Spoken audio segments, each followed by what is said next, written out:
2026 সাল ঢুকছে, পোলা বাইনে বাজি ফোটানো শুরু করছে। ওগুলো মুসলমানের বাচ্চা না? কি ফুটাচ্ছে? এই বাজি কি আল্লাহর হুকুমে ফুটাচ্ছে নাকি শয়তানের হুকুমে? কার হুকুমে? আমরা আল্লাহর হুকুমে, আমরা আল্লাহর স্লোগান দিতে রাজি আছি না নাই? আসুন আমরা নতুন বছর শুরু করব আল্লাহর তাকবীর দিয়ে। রাজি আছি তো ইনশাআল্লাহ? নারে তাকবীর, নারে তাকবীর, নারে তাকবীর, নারে রিসালাত, নারে রিসালাত।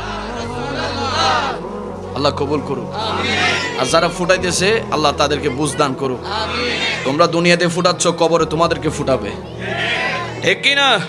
তোমরা দুনিয়াতে জমিনের মধ্যে এই ধরনের বেহায়াপনা করছো, কবরের মধ্যে ফেরেশতারা তোমাদেরকে উত্তম মাধ্যম দিবে, ঠিক কি না? আল্লাহর জমিনে এত বড় আওয়াজ তোমরা করার কে? এটা তো জমিন আল্লাহ, আসমান আল্লাহ, বছর দিয়েছেন আল্লাহ।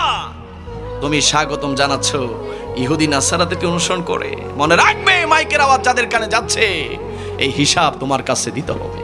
এই টাকা দিয়ে চাইলে তুমি একজন গরিবের পাশে দাঁড়াইতে পারতে, এই টাকা দিয়ে চাইলে তুমি একজন অসুস্থ মানুষের সেবা করতে পারতে, এই টাকা দিয়ে চাইলে তুমি গরিব মিসকিনদের পাশে দাঁড়াতে পারতে, মা বাবাকে দিতে পারতে, নিজের জন্য, নিজের নবীর সুন্নত মোতাবেক চলার জন্য কিছু কিনতে পারতে।